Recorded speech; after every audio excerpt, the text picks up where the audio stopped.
Hi, my name is Sakona Isles, and I'm a pre-service teacher currently studying a Bachelor of Education at Siki University. The video we'll be presenting today is about managing challenging behaviours within the classroom. I will be discussing various theories that can optimise learning experiences and also ways on how working with the brain can help student outcomes. When students misbehave, they can learn less and keep their peers from learning. Classroom behaviour problems disrupt the classroom and take up teachers' time. Dissatisfaction and burning out is associated with teachers when it becomes too difficult to manage student behaviour. Behaviour management and disciplining students require a proactive approach rather than a reactive one. Martella defines discipline as teaching students how to behave appropriately in different situations. It is not punishment. A classroom management theory I found extremely important was the Ginnett's method, as it focuses on the teacher being a facilitator and encourages students to be actively engaged in classroom lessons, whilst minimising teacher disruption. Drew highlights this theory as a teacher to be the role model, not to make a disciplinary issue and a scene in the class, more listening than talking to students' concerns, and not to criticise students' character or personality, keeping behaviour separate from the student, and for teachers to use I within statements, whilst encouraging students to do the same, which will minimise conflict over difference of opinions between students. The employment of this theory in the classroom will assist in meeting the Standards Focus Area 4.1, supporting student participation by implementing inclusive and positive interactions to engage and support all students in classroom activities.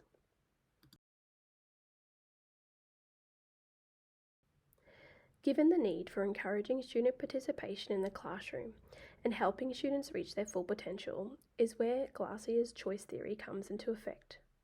Dr. William Glaser developed the reality theory, a simple and easy method that would be beneficial for graduate teachers to implement in the classroom. A way the reality theory technique to classroom management and discipline can be utilised is to 1. Observe the student's behaviour. 2. Explain. Explain to the student their current behaviour will not get what they want and suggest alternative behaviour. 3. Implement. Remind the student they can be successful and have what they want with the correct behaviour. 4. Choice. If the student refuses to try positive behaviour, offer them another choice. 5. No excuses. Do not accept excuses from students for their behaviour. Let them know they had a choice and it was the wrong choice. Do not protect the student from reasonable consequences. By implementing this theory within the classroom, it will assist in meeting the Standards Focus Area 4.3, managing challenging behaviour, by establishing and negotiating clear expectations with students and disciplining issues in a prompt, fair, and respectful way.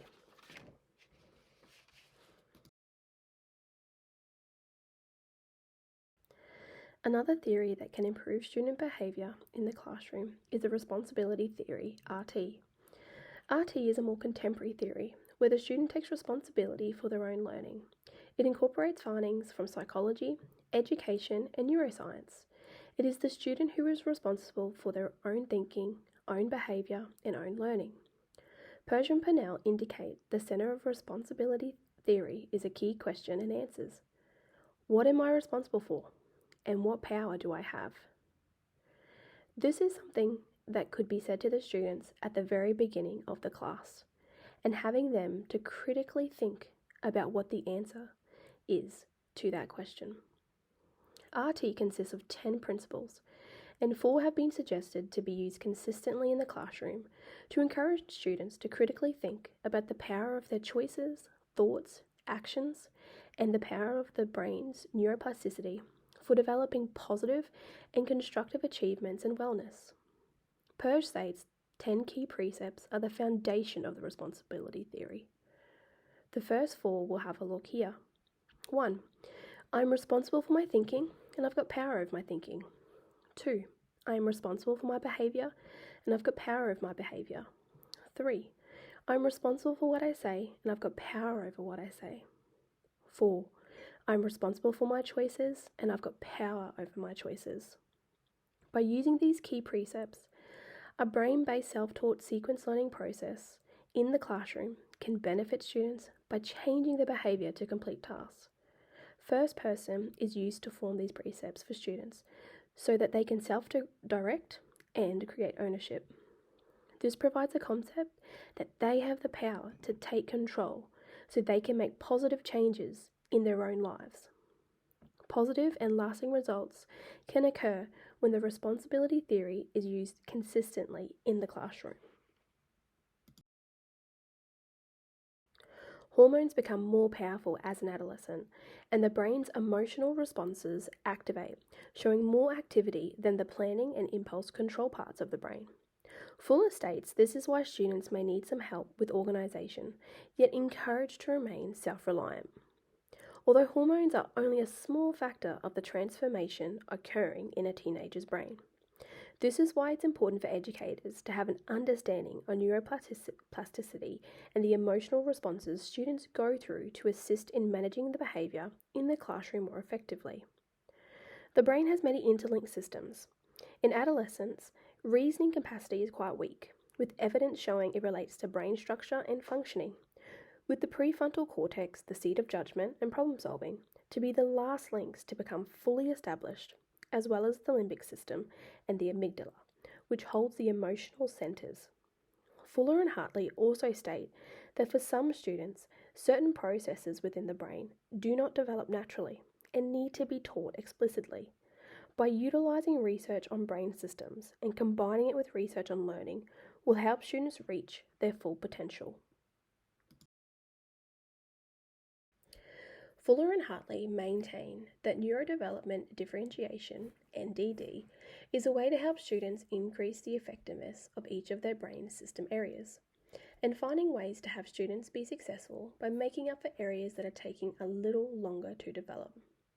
Educators may need to make small changes to their teaching practice, such as providing visual prompts for students who struggle with verbal instructions or flexible groupings, and teaching students about their brain and the way they learn. This will assist students in using their strengths to overcome any obstacles they may have to learn, and by catering to these differences is what neurodevelopment differentiation is. Students' brain systems can become over and underactivated, and this can occur from lack of sleep, maturity, depression, anxiety, trauma, and genetics. Fuller and Hartley state the main brain systems are concentration and memory, language and words, numbers, spatial reasoning, perceptual, motor coordination, thinking and logic, planning and sequencing, and people skills. Educators can develop students' brain systems to build on learning by having an impact on inputs, processing, and outputs. Neurodevelopment differentiation involves teachers to understand the impact of each system in student learning.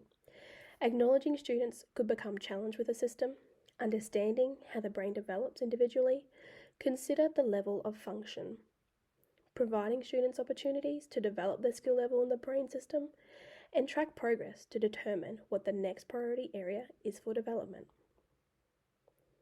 The brain goes through the remodeling stage drastically through adolescence, and it is critical to encourage positive behaviour and promote good thinking skills. It is important to understand the change going on in a teenage brain, as this can cause adolescents to become vulnerable due to their heightened emotions. Gaining the knowledge on how the teenage brain works and its impact on teenagers' interests and behaviour assists in informing brain-friendly teaching strategies. I hope from the theories and the discussion on how the adolescent brain works have provided you the confidence to manage the classroom and improve students' behaviour.